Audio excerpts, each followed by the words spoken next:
In the first class on characteristic function, we have learned the definition of characteristic function, some elementary properties, but very basic properties of this characteristic function. And since it is defined using, or it is defined in association with a distribution function of a random variable, so natural question is it possible to explore this function more in terms of distribution functions, or is it possible to see some of the properties of distribution functions or some results relating to distribution functions from the angle of characteristic functions, or the other way around. So, today we will be discussing such a thing. Before that, we will first define what is known as convolution of two distribution functions, and we will see how this convolution of two distribution functions is related to the characteristic functions or can be characterized through a characteristic function. We will also discuss some examples of characteristic functions of different random variables, and I will explain two very interesting characteristic functions corresponding to two different distributions.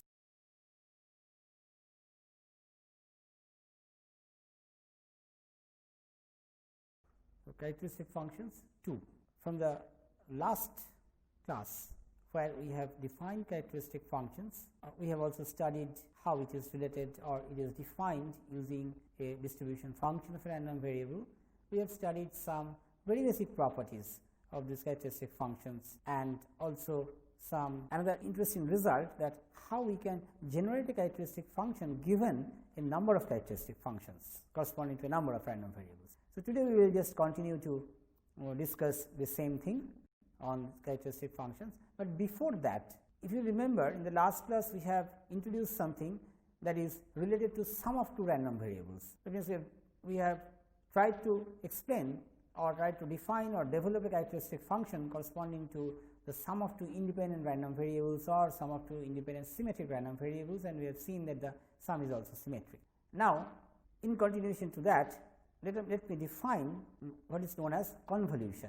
The convolution of two distribution functions f and g is defined as another function capital H x, which is noted as capital F star g of x, and is given by the integral minus infinity to infinity f capital F of x minus y into d capital G of y. So, this is similar to the Riemann-Stieltjes integral of capital F with respect to dgy, or the extension of that. Now, the question is, what about this is a general form or general definition of convolution of two distribution functions. Now, this will reduce to, in case of a discrete random variable, that means when we are dealing with two random variables having distribution functions capital F and capital G, but these two variables are discrete in nature, then this integral boils down to just summation. So, capital H x equals to summation 0 less than n less than equals to x, summation x k equals to 0 to n p k q n minus k, where capital F x is nothing but sum over p k, sum over k lies between 0 to 0 less than k less than equals to x, g x capital G x is summation g n 0 less than n less than equals to x, and p k is nothing but the probability that x takes the value k, and g n is the probability that y takes the value n. Q j is probability capital Y greater than j. So, in using these expressions of capital F, capital G and other expressions in terms of P, G and Q, we can get the expression for the convolution of two distribution functions of capital F and capital G, and we denote this by H, which is nothing but the discrete convolution of two random variables. That means, convolution of two discrete random variables having PMF, PK and GN. So, one remark or a note is that if we have two random variables x and y with corresponding distribution functions capital F and capital G, then the convolution can be interpreted as the distribution function of capital Z, which is defined as the sum of two random variables, that is z equals to x plus y if x and y are independent. That means, from here we can immediately get the distribution function of the sum of two independent random variables using the individual distribution functions.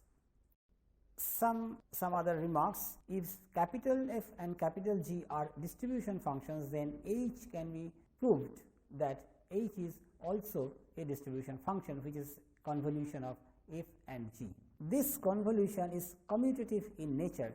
That means, if you convolute G with F, what you get is exactly same if you convolute F with G.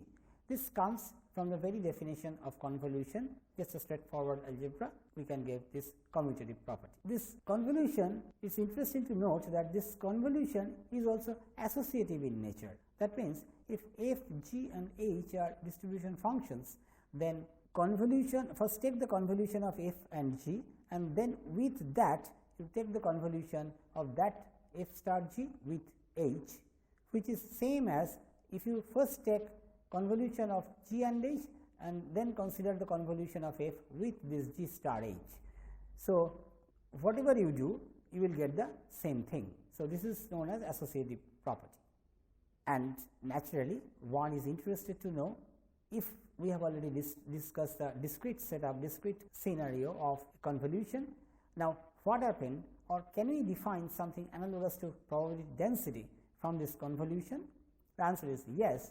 If f is the small f is the density of capital F, that means capital F must be absolutely continuous in nature. Then capital F star G is also absolutely continuous, and the density is given by Hx equals to minus infinity to infinity f of x minus y into d capital G of y.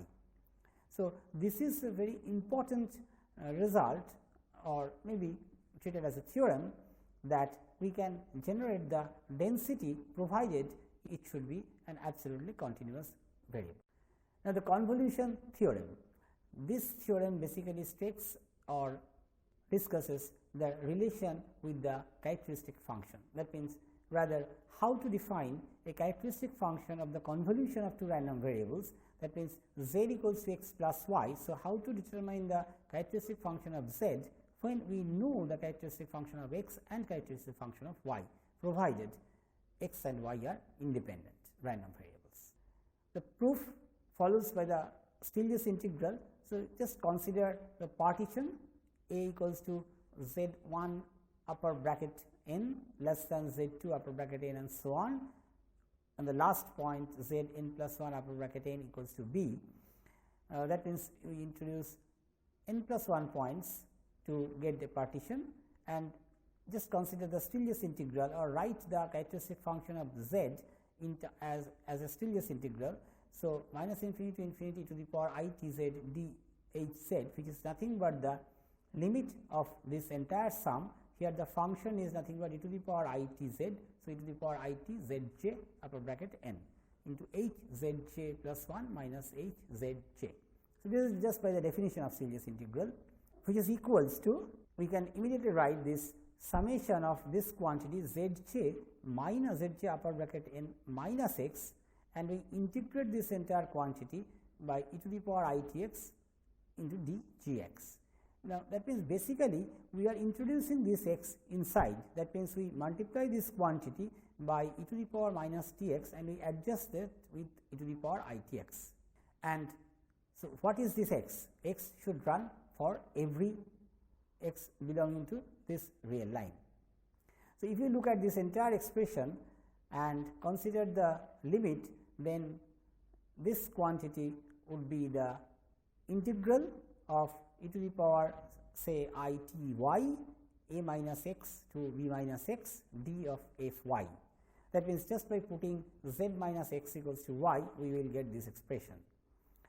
And since we are considering the partition a to b, this converges to the integral a to b, and after transforming the variable z minus x equals to y, we will get this inner integral as a minus x to b minus x integral e to the power I t y into d f y, and the whole thing multiplied by e to the power I t x and this integral with respect to g x. Now, just take let A goes to minus infinity and B goes to infinity, we immediately have phi of z t equals to nothing but phi of x t into phi of y t. That is, if we consider the convolution of two random variables, or rather two independent random variables, then the characteristic function is nothing but the product of the characteristic function of two independent random variables. Let us consider some examples of characteristic functions. So, if x follows binomial with parameter n and p, then phi t is x equals to 0 to n expectation of e to the power I t x, which is nothing but x equals to 0 to n e to the power I t x n c x p to the power x into q to the power n minus x, which actually if we just consider this sum, this boils down to q plus p into e to the power I t whole to the power n. Exactly similarly, we can get the characteristic function of a Poisson random variable with parameter lambda, which incidentally small phi t equals to this expression, which is equals to e to the power minus lambda into 1 minus I t. Now, consider the famous distribution, which is nothing but the normal distribution with mean mu and variance sigma squared. So, if x follows normal mu sigma squared, then after a little bit of calculus and algebra, we can see that phi t is equals to e to the power I t mu minus t square sigma square t square by 2. And if x follows gamma with parameter lambda and theta, then small phi t equals to 1 minus I t by theta into whole to the power minus lambda, provided theta and lambda greater than or equals to 0. So, these are just some examples to give you some flavor of how this characteristic function really looks like corresponding to a random variable. So, these are the very standard distributions, and for those distributions we have derived the characteristic functions of those distributions. Now, two very interesting characteristic functions I would like to mention. First, consider a Laplace density, which is f x equals to half into e to the power minus mod x. X lies between 0 to infinity, and it can be shown that if we consider the characteristic function, this characteristic function is nothing but 1 by 1 plus t square. Now, this obviously triggers some known form of one thing, which is nothing but PDF of another random variable, which is nothing but the Cauchy distribution or Cauchy density. If we just write the density function of Cauchy random variable, then f x equals to 1 by 1 plus x squared. And if we calculate or derive the characteristic function of this Cauchy random variable, we will see phi t equals to half of e to the power minus mod p.